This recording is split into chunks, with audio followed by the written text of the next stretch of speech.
उस्ताद मुझे माफ कर दे, मैं रस्सा लगाना भूल गया हूँ। कार्टन यहीं कहीं पड़े होंगे, जाके ढूंढ लेते हैं। ओ यहीं कहीं नहीं गिरा, किसी ने उतारा है चोरी, मैंने अपनी आंखों से देखा शीशे में से।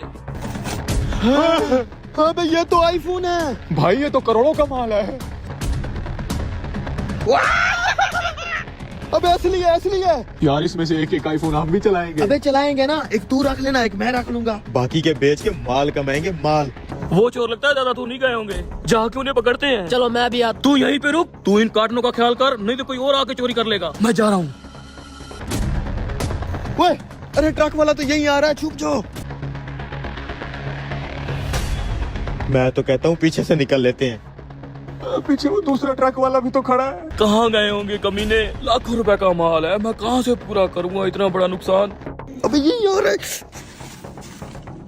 खैर तो है भाई साहब, मेरा ट्रैक्टर ट्राली चोरी करने का इरादा तो नहीं है। आपने देखा किसी को एक कार्टन उठाए हुए? मैं कीमती सामान यहाँ से